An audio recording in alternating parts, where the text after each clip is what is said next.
Welcome to episode 155. Talking about numbers. I'm here with the Caddie statistician, mathematician, genius. One of the many hats I wear, yes. Zabbo just talking. If you're such a good mathematician, how couldn't you win at blackjack? What are you talking about? You said you could walk away from the table. I could? You couldn't. What would you play? Back in the day, I couldn't walk away, but I can now. I walk away all the time. I can. Because you worked out the system. I did. It was an issue when I was younger, and I hardly ever gamble. It's like my drinking habits. I used to drink very heavily. I hardly ever do it now. I just showed Zabbo You grew up. The most difficult Sudoku ever. Oh. And at which point he goes, oh, you can put an 8 in there. Or there. Like, oh, thanks. Or there. Brilliant. Welcome back. Episode 155 of the Real Life Caddie podcast. Joined by Zabbo. How are you, Mike? Well, I'm happy to be here. It's very neat in here and organized. It's kind of like a new feeling to be in this little space here, our studio. It's kind of something I'd wanted to do for a long time is paint the workshop. Yeah. Because apparently in Spotify they want you, or they don't want you. You can do a little video. Oh yeah, we were gonna do that for. Are we gonna do that for this morning? Yeah, this could be part of the video right here. Show our little workshop / studio we have here. Couldn't have done it 3 weeks ago. No, looking it was nice and fresh. Nice and fresh. What we got this week? We got Caddie Stories. We've had a couple of different fun groups in town with some interesting happenings going on. Fun for you, babysitting for me. Been working a lot. Gone twice a lot. Took a couple of Elwees. We'll talk about that. Oh, yes, actually, yes. You've been called out again. Again by a listener?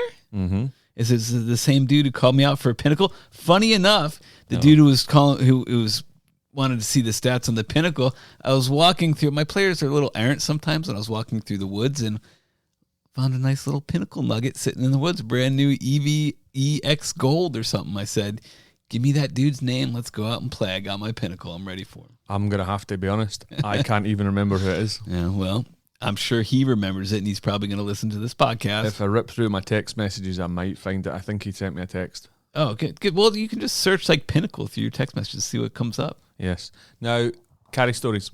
What you got? We're gonna shoot right away for Caddie Stories. We got nothing else to discuss beforehand? Unless you can find some more numbers for this Sudoku, but it's going to be a tough one. That is a hard Sudoku you threw out there, but we did have one of your groups in town. You have a handful of nice groups that you handful always... of nice? I got tons of nice groups. Tons of nice groups. Actually, this is a very nice group and a fun group that's been coming for years. Should we shout them out by name? No, okay. Well, there you go. But so I had one of the guys who's, he's higher up in the company. I had never caddied for this particular guy before. A lot of guys in the company. Yeah. Micah, got a shout out, Micah, and he had the same guys all 3 days. Paulo, Zach, and Phil. Actually, Paulo had to bounce out early, but funny story about Paulo. We're playing the first day. What time was it? The first day? It was like 1:30 or 2. It was in the afternoon. It was 2. The first tee off time was 2 o'clock. Exactly. So you put me in the first group with Micah. Yeah. And so I meet Micah, and he's like, yeah, we're going to just like tee off. Our fourth isn't really here yet, and he'll catch up to us. And it's not uncommon, but, it's a 2 o'clock tee time. You would think they would be there on time. So we play the first hole, and he's telling me a little bit about this guy, Paulo, and he's kind of like warning me. And I'm like, is he like a jerk or something? He's like, no. You'll see. It's tough to really put him in a box and explain him, but you're going to see when he gets here. He kind of, he'll walk through people's lines. He'll just sit there on his phone. He won't hit.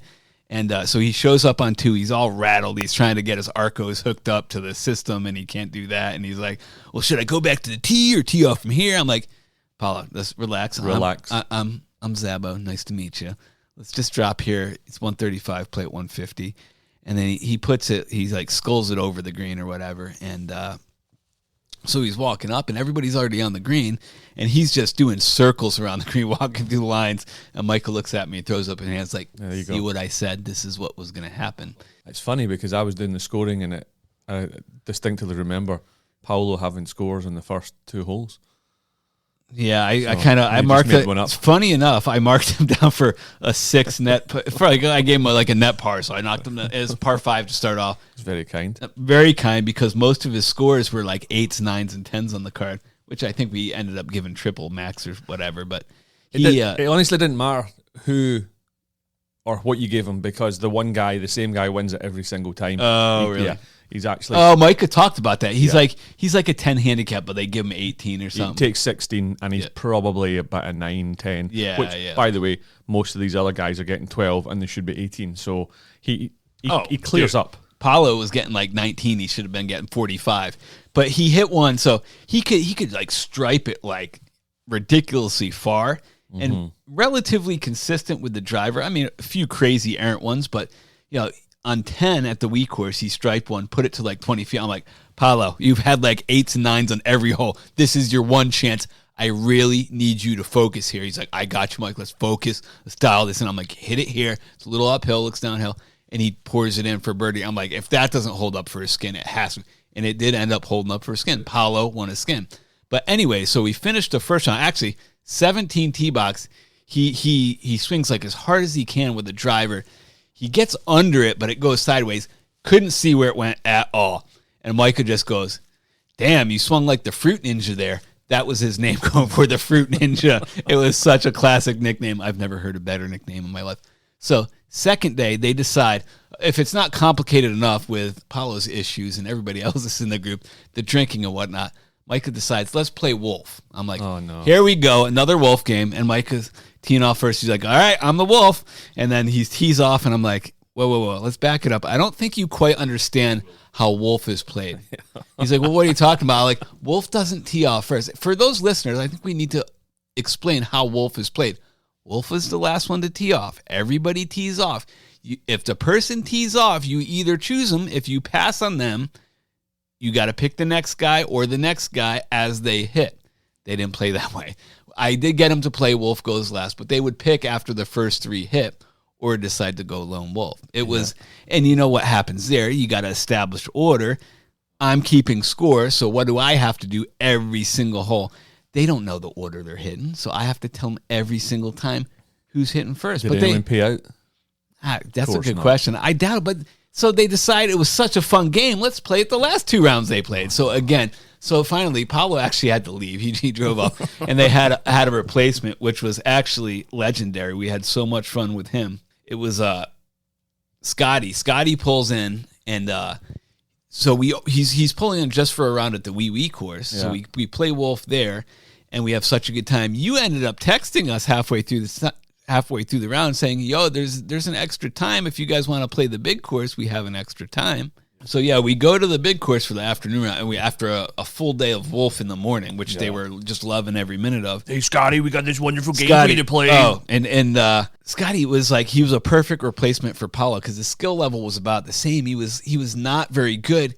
The Wee course, he made 3 birdies, and then he's getting into the Wolf game, and the second hole, he's the Wolf on the second hole at the big course, and they all 3 hit, and then legendary, like he's duffing it all over the place.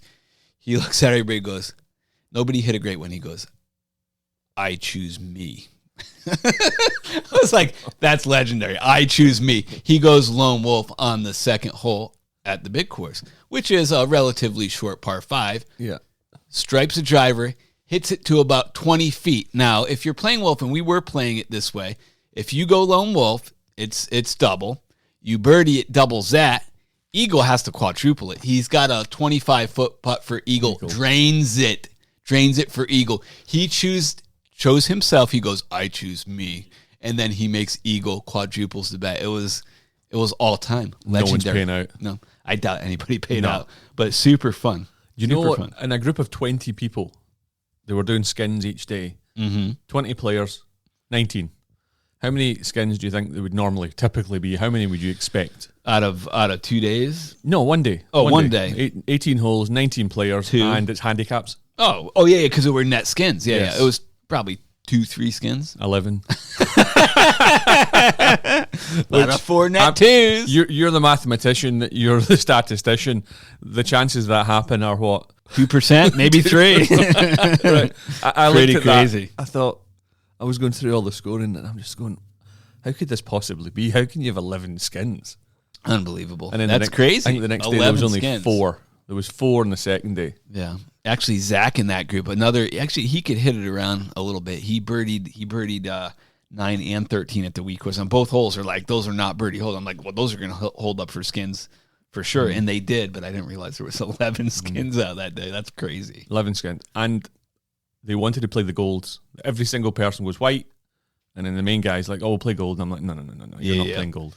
Funny, my group white. tried to do that too. I was like, no, we're not doing that. If the group's playing whites, we're going to take the advantage, try to win the skins, bro. Skins are going to be worth a lot of money. There's only going to be 2 or 3 out. Maybe we're $400 or $500. I always say the same thing, that Mike, when you go home and you've shot 65, people never ask, what tees did you play? Yeah, how far did you play from? That's never the question. It's what did you shoot? Yeah. Well, just as you arrived, I was on the phone to former golfer and podcast listener now, Ben Muskus. He quit the game? He's a former golfer? Well, it's him. He's the one whose cousin plays on tour. Oh, gotcha. Aaron. No, Austin Eckert. There you go. Yeah. His cousin.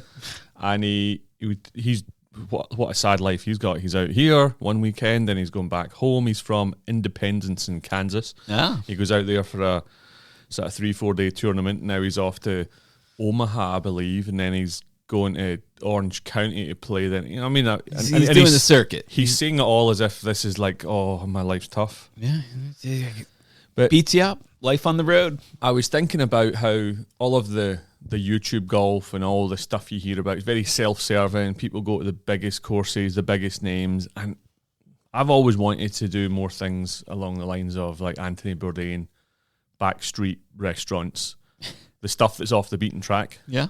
And he was flying home to go to a tournament called the Swinging Bridge. Home being Independence, Kansas. Gotcha. Okay. And it's playing at in the the Swinging Bridge. The Swinging Bridge. No G at the end, just swinging. Swinging. The Swinging Bridge golf tournament, and that's at Independence Country Club. Nice. Good track.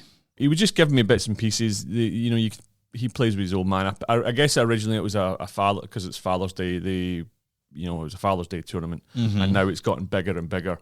And I think the town that they play in has only got maybe 1,500 people live in it. But he says it's one of the things. Once they get to, I think they're called the horse race. Oh, very popular in all those tournaments. All these tournaments, then you can bet on the teams. There's top 10, top 12 teams or whatever. Then you go into this thing called the horse race, and anyone that's played golf over here will understand that. It's all lost on me. Anyone from the UK might not. You guys don't know about the horse races over there? No. Well, we can't get, usually weather dependent, so you can't get three days of good weather in a row. You're not playing extra golf after you're done. But he says the whole town comes out. People that have nothing, they don't even play golf. Horse races out here are super popular. That's like the staple of member guests typically. So he sends me a photo, and literally you can see it. He said you can't see it in the photo. I could. The carts are 6 deep before the tee off. So the whole town comes out to watch this. That's fun. That's super fun. I think they serve up, cornbread and fried chicken and keg of beer too, all sorts. But I was kind of zooming in on some of the people in the photos as you do, just getting a little bit of a look and see a tooth or two hanging out of a mouth. He says, "Oh, that's my dad's mates from high school," and you talked about some nicknames. Oh, he had. We had old Stinky and Goat Cheese over there. There was a Butch. Okay. Butch?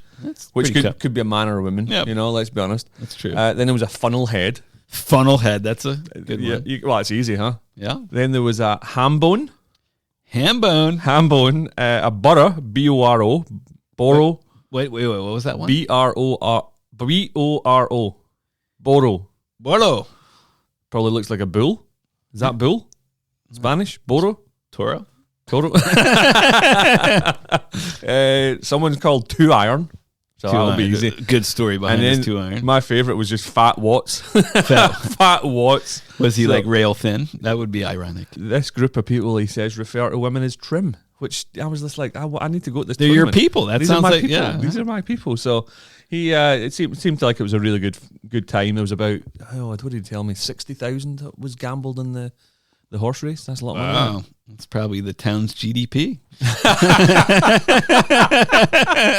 But, I don't know. These are the types that I'd love to go and do like an episode of the podcast that's something like that. So if you're a listener and you have anything similar to that, send in details. Let's go. Yeah, I'd love to hear about that. Game on. A caddy just the other day. So there was that group that we were just talking about, I went twice that day, and then the following 2 days, Beast. Went twice again. So 3 days in a row, I went twice. And you know, must have been tough when you're playing a fasciitis. Well, actually, that second day I went twice. Both were off the Elwee. That's a funny story in and of itself. So I go out in the first loop, which was on an Elwee, your favorite machine, and I come. Well, it is Pride Month. That's true. Elwee is a great name for Pride Month. But anyways, so I come around on my Elwee for the first round, and you know, I want to go right back out for my second round, and I'm like, I don't really want to give up the Elwee. It's got enough battery life to get me around again. I want to go out again. The seat was still warm. Yeah, exactly. It was. I had a good feel for that Elwee that particular day. And so I drive the Elwee to my car, get my other shoes on, go back to the tee, and I'm not getting off the machine. And there's only like 3 of them at the Wii course. Is that like how many are sitting, falling apart? Well, there's 6 of them, but 3 of them are commissioned. So there's only 3 that are operational right now. So I come around the first loop, and there's a newer caddy, and he's like, "Oh, we got an Elwee available for our 12 o'clock loop." And I'm like, "Josh, what time am I going?" He's like, he's the starter. He's like, 12:10. I was like, yeah, I want to keep this Elwee. I'm on that. And then the other caddy goes to grab the Elwee to put his bags on, and Josh goes, "That one's spoken for." I was like, "You're my man, Josh. You're my man." So it's called seniority. Exactly, it's seniority. So I pick up the second loop, and you talk about a lot of times we meet guys cut from the same cloth we are, and the one guy comes up, he goes, "Hey man, I'm Tommy," and then the other guy goes up, "Gonna make it real easy on you. I'm Tommy as well." And they were just like double trannies. They were getting double screwdrivers. They were mixing it up every time. Double whatever. Just drinking, raising hell, having a great time, loving the Elwee, by the way. Oh, they were? Oh, they were loving it. And they were just barrels of fun, dude. Tommy, they started playing music, like obscure music from back in the day that nobody really would know. Music that I listened to, and I knew all the words, and I started like rapping along with some of their songs. My boy Levine, who listens to the podcast, would love this. They were listening to like Gangstar and Atmosphere, and I'm like, dude, like you never heard of that stuff. But it was one of the most fun couple of days I've had on the golf course in a long time. And the next morning they were first off at the big course. Did you take an Elwee? Of course I did. Yeah, they were loving it, and they it was so much fun. I had a lot of fun a couple of weeks ago where 2 podcast listeners, Irish Dion. Oh, my boy Dion. Love Dion. He had contacted me about 2 months ago. Mm-hmm. He said he's about to take over his own bar in New York City, in Yonkers. I'll find out the name of the bar from him. Which is kind of disappointing, Dion, because I was thinking you were going to move out here, maybe open up shop out here. I tell you how the worm turns. That's not going to happen now. That won't happen anytime soon. Damn it. Damn you, Dion. He wanted to come out here for a week of golf to pleasure himself. And I said, I get the perfect guy to put you with. So, Rye the pet guy. Of course, Rylan, our boy. Independently wealthy and a golf pervert in his own right. You kind of wonder. I mean, he's a dog walker, but he's always on vacation, always playing golf. I mean, he must have quite the staff under him where he doesn't have to work too often. He's like always out of the country, going weird places. Work shy.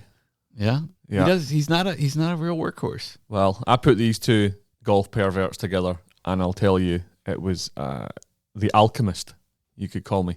Mm-hmm. Putting people together, and that'll be a lifelong friendship. They got along well, tremendously well. Yeah. We started up in San Francisco. I took my clubs, couldn't even play because of the old elbow. Uh-huh. Shout out to talking about Pride Month, yeah.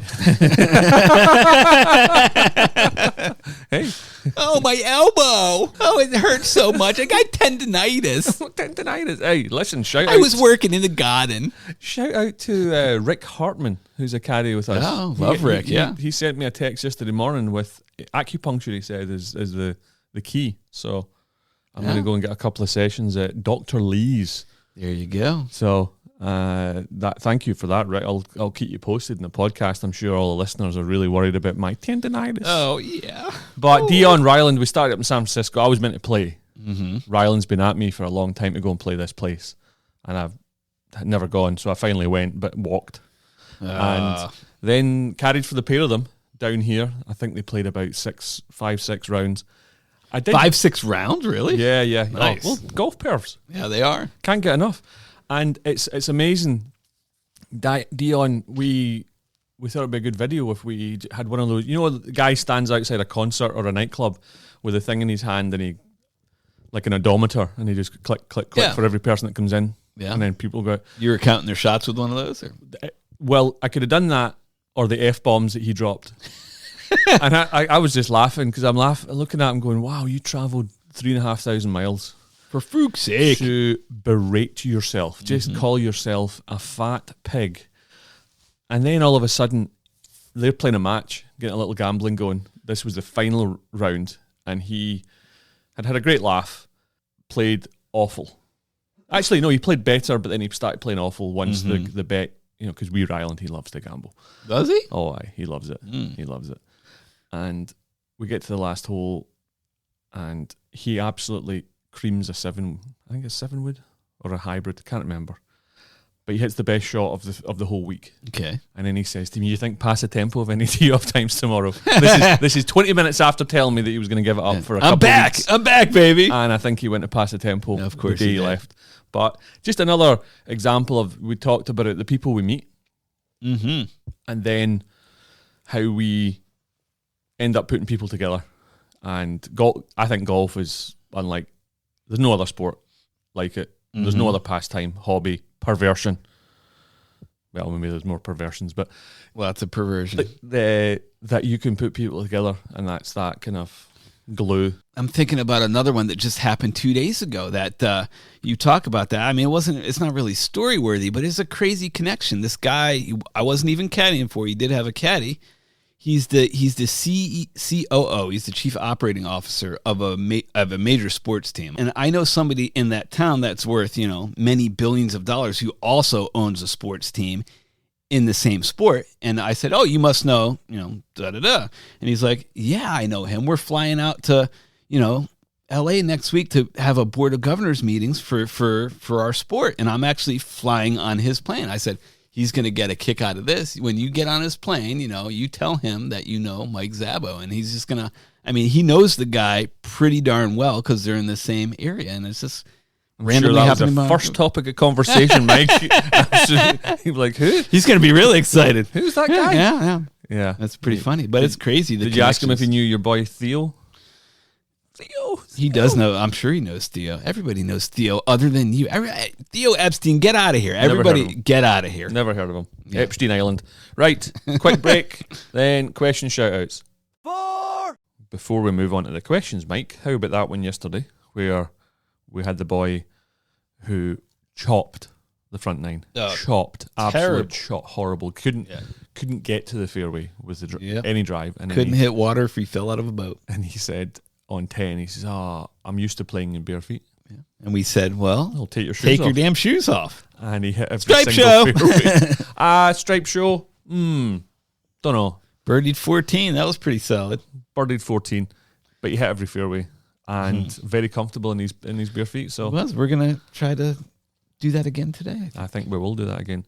Right. If you have any questions, comments, feedback, podcast@glorifieddonkey.com. or via social media. And also, if you're new to the podcast, there's a previous 154 episodes. That's a long time. It is a long time. A lot of material to rehash. I was thinking about this the other day. Like, as long as we still do this job, as long as we still do this podcast, it's never ending because the material is never ending. There's new stories every single time. And different things happen. It's crazy, the stuff that we see and that we'll continue to see as long as we do this job. I used to think about it in the early days of doing the podcast where I thought, where's the next piece of content going to come from? Yeah, and it just falls in your lap. 5 minutes after I had the thought, something happened. And I came to the very quick realization that it doesn't matter, it'll come. So 154 episodes plus this, 155, 168 hours in a week. That's a full week of listening. It is. If you just stay up 24/7, grab a couple of Red Bulls. If you're bored, grab some Red Bulls. Or speak to the boys we had last week. That's true. They'll keep you up all night and all week. Right, first question. And this comes from a Blair Driver. And he is in San Antonio, Texas. Blair Driver. I am seriously thinking of upgrading my iron set this winter. I am torn between just buying a standard set off the rack and going down the custom fit. Do you believe in the importance of a custom fitted club, Mike? To a certain extent, yes. I mean, get the right shafts, get the right, lie angles, all that. There are places, retail locations in particular, that upsell you on everything. Like, amazingly, you go get fit, and all of a sudden, I had this last week with one of the guys we caddy for, that, he went on the launch monitor, happened to be perfectly fit for a bunch of nice irons with LA Golf shafts in them. To the tune of $8,500 for a full set and driver included and putter and all that. But $8,500. I mean, come on. At what point are we going overboard with the fittings? Like, if you're fit for regular shafts, get regular shafts, stiff, whatever, and get the lie angles. But you don't need to spend $700-800 per shaft on all your clubs. Yeah, no, I'm totally against it. Custom fit, suck it. Get grips. Make sure your grips are the right girth. If you get Gordon's big on girth, big, a little less girth than I used to have, and make sure the girth is right on the top of the club. And if you're a little taller, get an extra half inch on the shaft. If you're a wee bit shorter, like Zabbo, a midget, says the ogre, get kids clubs. So U.S. kids golf, man. I think as soon as you hear the word custom, it's an extra tax. Yep. So. Indeed. It sounds like the government chapping your door and wanting to help you out by taking more of your money. So I really, unless you are an absolute stripe show, you're a +5, you're a pro, that's different. Because if you listen to the way DeChambeau or DeChambeau, I keep on hearing his name, I don't know what it is. DeChambeau? Bryson DeChambeau. If you listen to the way he talks, like this is a guy that hits 10,000 golf balls a week, and he's so technical, he's so in tune with it. I mean, that's one thing. He's on another level. He's designing his own. All his clubs are 6 iron length. It's unbelievable. Crazy, yeah. But if you're just playing up to 200 times a year, standard should do the job. 200 times a year? That's a lot. Yeah, of golf. That's still a lot. 4 times a week. Wild. How's that for maths?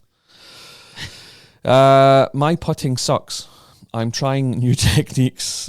What is your putting grip stroke technique, and how has it evolved since you started playing golf? And that's from a Paul G, and he doesn't give a place. I was thinking about this too the other day. Oh, you were? I was. Actually, I was thinking about it this morning, to be honest with you. Like, we see people miss putts all the time. Day. I mean, we see a lot of made putts. We see some crazy putts go in.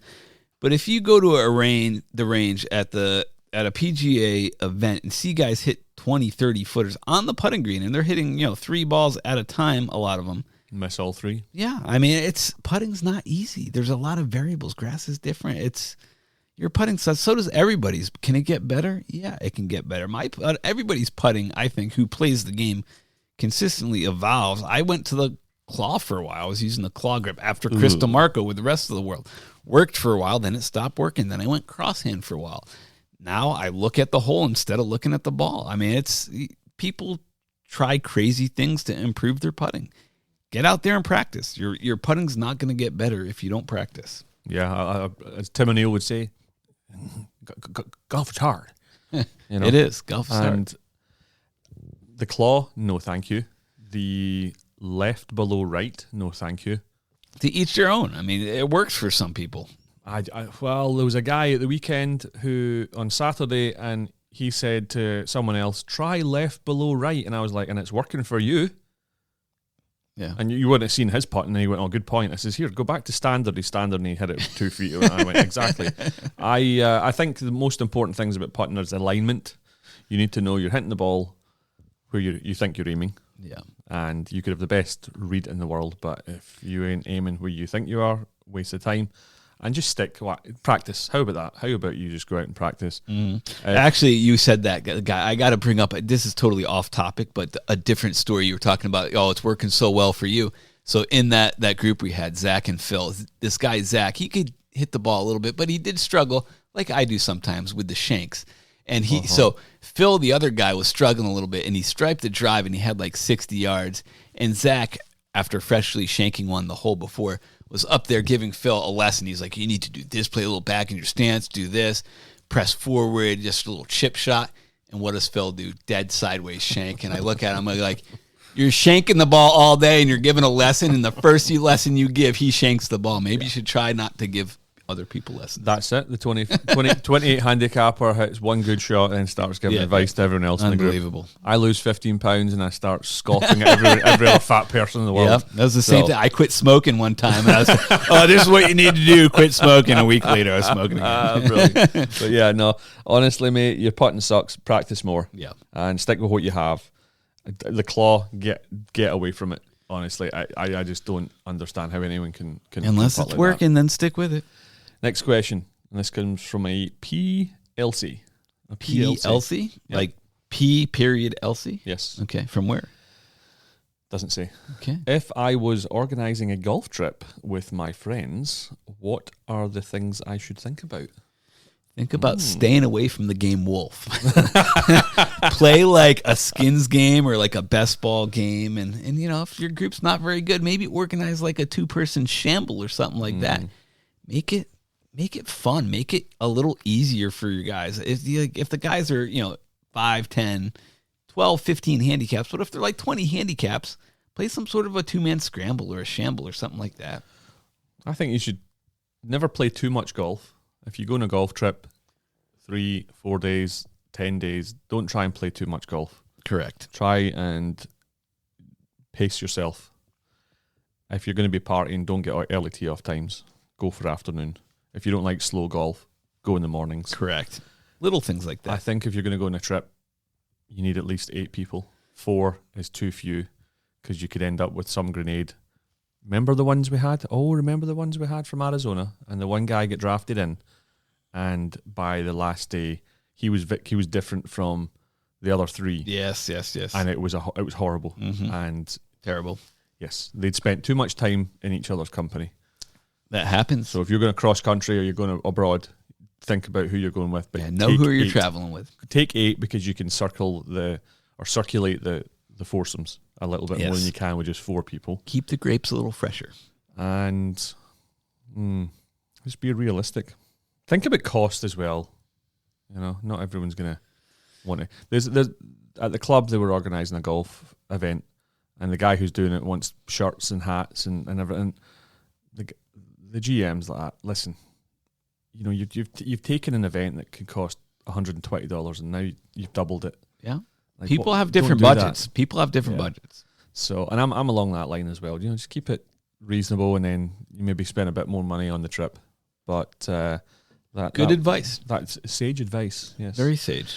Next question: after watching the recent US Open, do you think the USGA has gone too far with how they set up the course?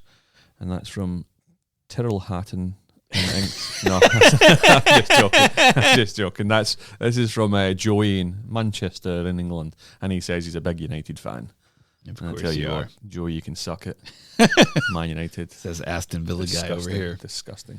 No, I think they're taking it too far. No, I think they're brilliant. I think they've done an amazing job. Yeah, the USG are brilliant. Wow, I think it's brilliant. I think almost, especially the last couple of years, their target is to have even par win that tournament, and it should have won the tournament. JJ Spahn happened to make a ridiculous putt, which was fantastic, by the way. But I think that their goal is to make even par winner. And after Friday, it was like, wow, you might see somebody win it at 4, 5, 6 under, and started raining, conditions rough was brutal. You missed fairways and you're penalized. I mean, it was great to see 1 under par win, and the next closest was an over par. Second place was over par. I love that. I think that's great. Totally disagree. We need to see that once a year. We need to see that. We don't need to see it. Why not? Because the best golfer doesn't win the war of attrition.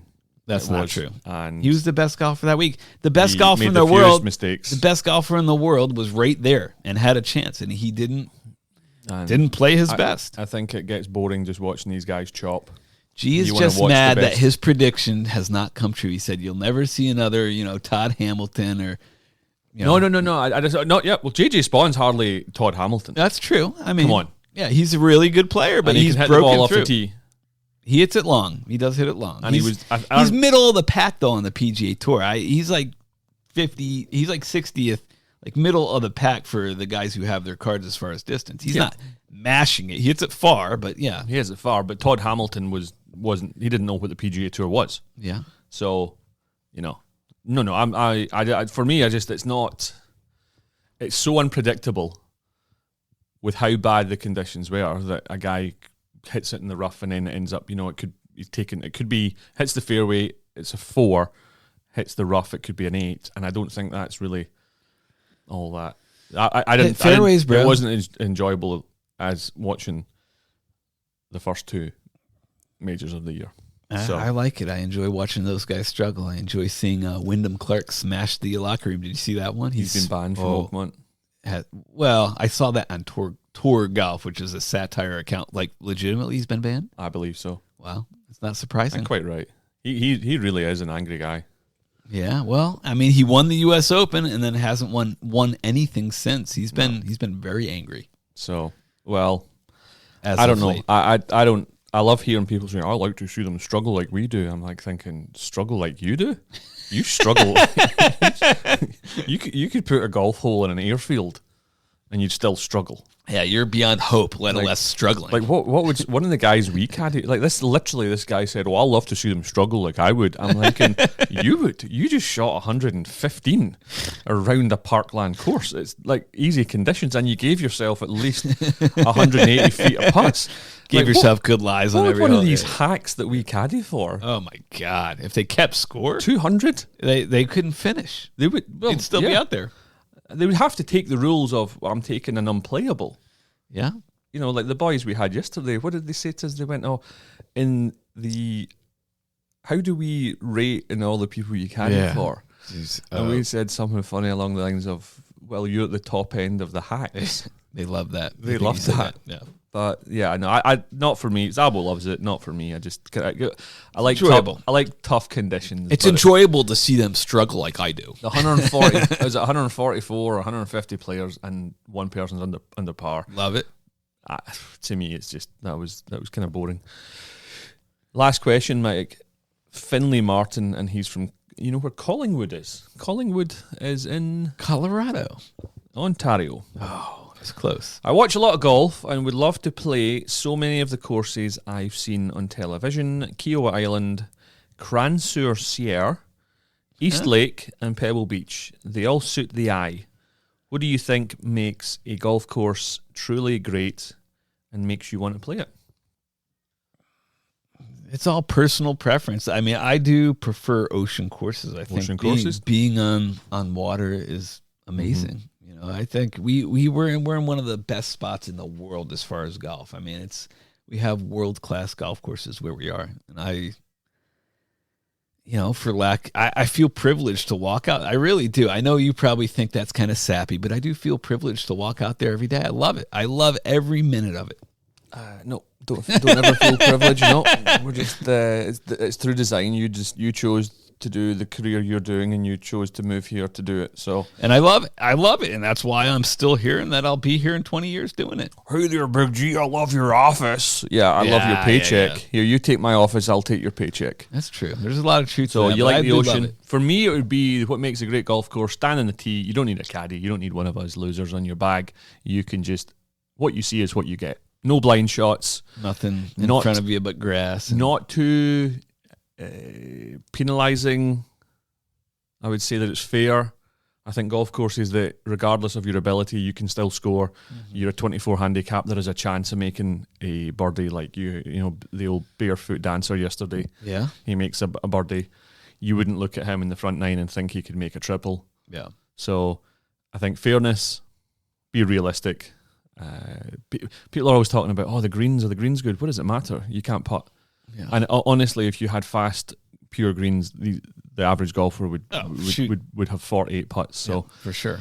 And by the ocean, for me, or maybe like mountainish.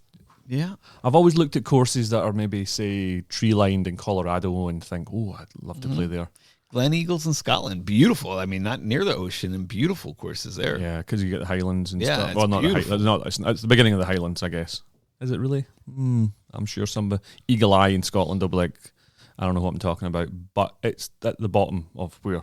No, it's nowhere near the Highlands. It's in the Central Belt. Layout, mixture, like you get courses where a lot of the holes look the same. I don't like that. Like it feels like you're playing the same hole over and over again. I like a mixture of holes, like the Wii course. I know you hate on it sometimes, but I just think it's overrated. It's not overrated. Of course And it's it has overrated. every hole is different, and you do get a blend of the ocean and the woods, and you get a mixture of everything. It's one of the best courses in the world. In the world. Now, the last thing I would say is a golf course with no houses. I hate houses in the golf course. That has become a big problem. It's a rarity nowadays where it's just so common to have houses on golf courses. I grew up in every golf course, very few houses on it, and that's an American thing, but I'd love that. I love being out there. I'm with you there. Something we can actually agree on. Oh, well, yep. It took about 43 minutes, but hey, what can you do? Anyway, we got to move on. Shoutouts, what you got?